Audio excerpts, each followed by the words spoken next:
Shalom saudara sekalian, salam sejahtera dalam kasih Tuhan kita Yesus Kristus. Kebenaran hari ini 14 Mei berjudul Perjuangan Berkodrat Ilahi. Perjuangan berkodrat ilahi, saudara. Kalau seseorang berpandangan bahwa Allah secara sepihak menentukan keselamatan seseorang di luar kesadaran orang tersebut, maka hal ini bisa menutup pikiran terhadap kenyataan adanya kodrat dosa di dalam diri manusia yang tidak boleh dianggap enteng. Jangan sampai kita tidak mengerti adanya kodrat dosa di dalam diri manusia yang tidak boleh dianggap enteng. Dalam beberapa bagian di Alkitab kita temukan beberapa pernyataan Paulus yang menunjukkan bahwa tubuh yang dikenakannya merupakan belenggu atau bisa dikatakan sebagai penjara yang tidak mudah dibongkar. Paulus menjumpai bahwa di dalam tubuhnya ada hasrat yang selalu cenderung melawan kesucian Allah atau bertentangan dengan kesucian Allah. Paulus menyebutnya sebagai tubuh maut. Itulah sebabnya Paulus sangat merindukan tubuhnya diubahkan dalam tubuh kemuliaan yang baru, diubahkan dengan atau dalam tubuh kemuliaan yang baru. Ini kerinduan Paulus. Kenyataan ini mendorong Paulus merindukan kehidupan yang lebih baik dalam kerajaan surga, yaitu tubuh kemuliaan tanpa penderitaan. Semua manusia telah berkeadaan menyimpang dari rencana Allah, saudara. Di dalam diri setiap manusia terdapat kodrat dosa yang harus dikalahkan atau ditaklukkan. Ya, lebih tepatnya dimatikan untuk diganti. Ini adalah keadaan menyimpang dari rencana Allah, keadaan manusia ini yang sudah jatuh dalam dosa.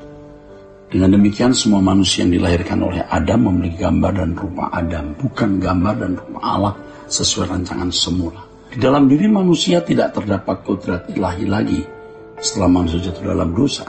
Tetapi yang ada terdapat kodrat dosa di mana manusia terkunci di bawah hukum dosa sehingga tidak bisa mencapai standar manusia sesuai rancangan Allah.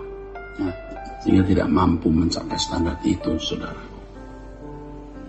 Keselamatan dalam Yesus Kristus bertujuan mengubah kehidupan manusia sehingga dalam tingkat kedewasaan tertentu, ya saudara, manusia dapat mengenakan kodrat ilahi. Inilah standar kehidupan anak-anak Allah yang menjadi anggota keluarga kerajaan.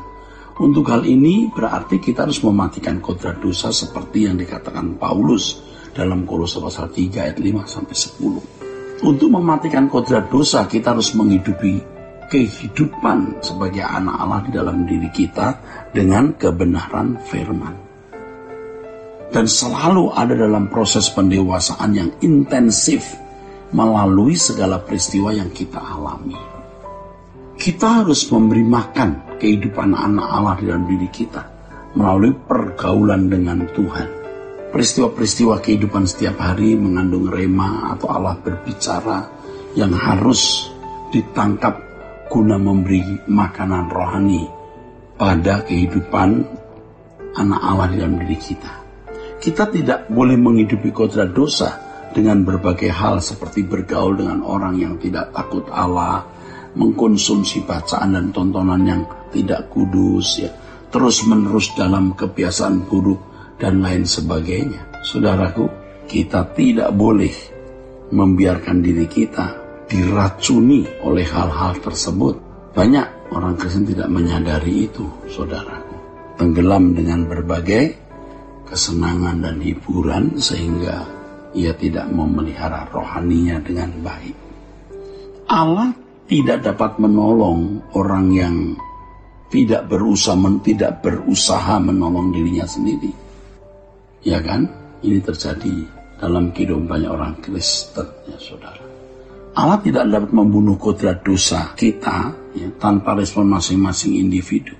Pada akhirnya memang kematian kodrat dosa dalam diri seseorang adalah kerjasama antara setiap individu tersebut dengan Roh Kudus yang menuntunnya kepada segala kebenaran.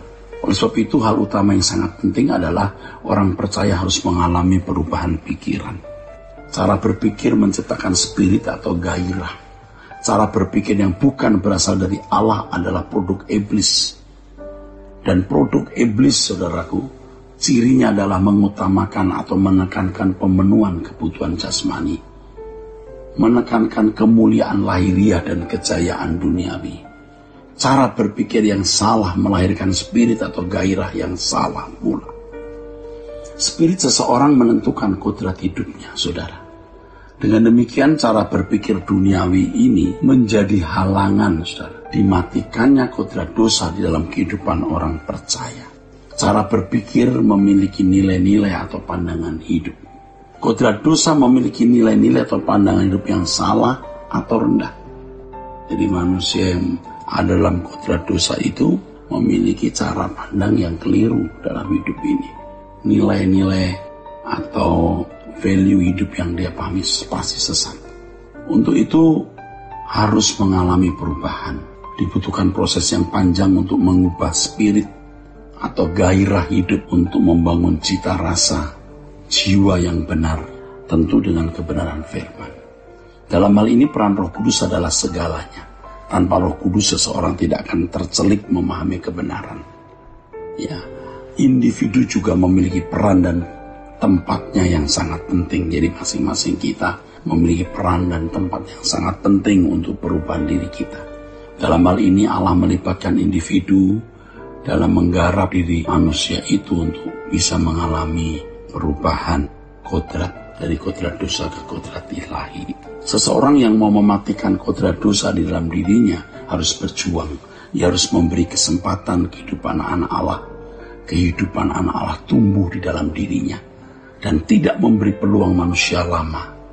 Tidak memberi peluang manusia lama menjadi kuat. Paulus mengatakan, yaitu bahwa kamu berhubung dengan kehidupan kamu yang dahulu harus menanggalkan manusia lama yang menemui kebinasaannya oleh nafsunya yang menyesatkan, supaya kamu dibaharui dalam roh dan pikiranmu dan mengenakan manusia baru yang telah diciptakan menurut kehendak Allah di dalam kebenaran dan kekudusan yang sesungguhnya, menurut kehendak Allah di dalam kebenaran dan kekudusan yang sesungguhnya. Di bagian lain Paulus tegas mengatakan, saudaraku sekalian, matikanlah dalam dirimu segala sesuatu yang duniawi. Saudaraku sekalian, manusia baru yang dimaksud dalam firman Tuhan ini adalah kehidupan anak Allah yang harus ditumbuhkan. Sementara manusia lama atau kodrat dosa dimatikan. Dan kita terus mengalami pembaharuan menjadi manusia baru di dalam Tuhan Yesus yang menyukakan hati Allah. Puji Tuhan. Kiranya kebenaran ini, saudaraku, memberkati kita sekalian. Sola Gracia.